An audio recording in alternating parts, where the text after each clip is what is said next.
can't believe this. Like, of all the days to get one of these, I get a spot. A spider spot. Thank you, Spider-Man. That was so good. Hey, sorry I'm late. Happy. You look nice. Thank you. You too. Thank you. New dress? Yes, it is. How'd you know?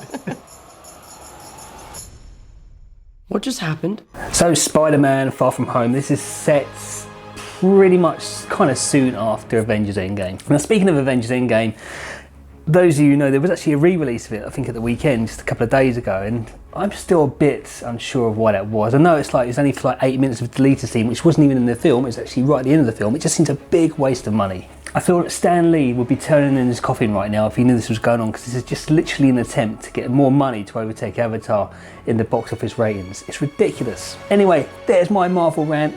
Moving on. So this Spider-Man Far From Home is set after Avengers Endgame. The film deals a little bit with what happened after that, so if you haven't kind of seen Avengers Endgame, or if you saw it when it first came out, which was a couple of months ago, it just kind of recaps what happened during that film, so, and how it ended. So yes, you kind of need to have seen it, but it kind of isn't necessary really either.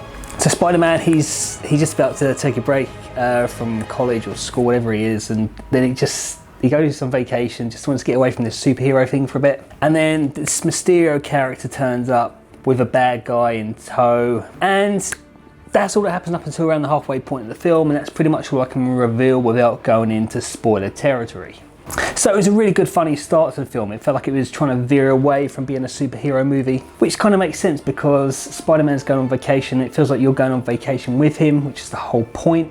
And all through the film, it just feels like a coming of age film where, you know, you've got this 16-year-old Spider-Man. He's got to start taking responsibility. I mean, that whole line's been with him since the first Spider-Man film, saying with great power comes great responsibility, and I think this is definitely kind of like a coming of age film for Spider-Man, and I guess he's just trying to live up to those expectations of him, especially from the deceased Tony Stark, aka Iron Man. So like I say, it got off to a really funny start, and it stayed kind of funny the whole way through. It was kind of like funny, like Thor Ragnarok funny. And Tom Holland as Spider-Man is always great to watch. I think he's a really good Spider-Man, and Jake Gyllenhaal as Mysterio, he's really great as well. Again, these are two actors that are just really great to watch. There was a couple of things I was unsure of about the film. There was just a couple of things that happened which I felt I didn't understand why these things happened. I can't reveal what they are because obviously you're going to see it, I don't want to ruin it, but there's just little bits that didn't make sense. I wonder if this is because there might have been a few deleted scenes which would have made those bits make more sense. I have no idea,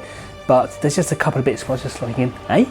The CGI was good. I'm not a big fan of CGI, but some of the swinging sequences around the city and when he's in Venice were just so great. I love those, they're really good.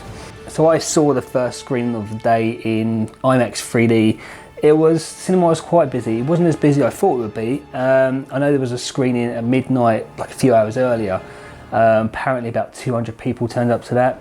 I'm not sure if that's a good thing or I don't know. Is that a good number? I don't know. I don't know how many screens they had it on. It might have had it on like 2 screens, then it would make sense. But I don't know. They said about 200 people turned up anyway to the midnight screening.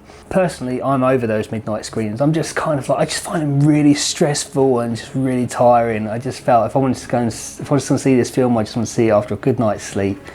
Otherwise, after those midnight screens, you're just feeling so tired, and just like when usually most people go home after watching the film. I've got to come home, make this video, and then I don't go to bed till about like 5 or 6 in the morning. So that's why I don't really do it.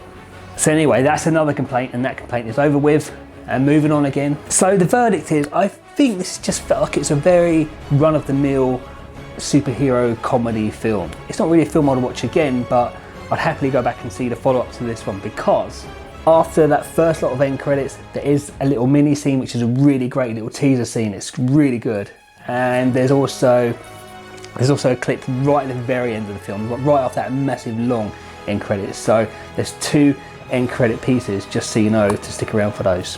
So we're only halfway through the year, but I feel like it's been a proper like superhero Marvel year already. We're only halfway through the year, but I feel like I'm kind of marveled out right now.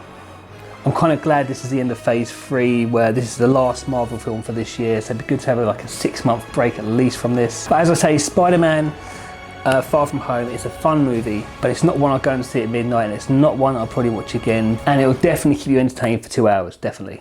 You don't want any part of this.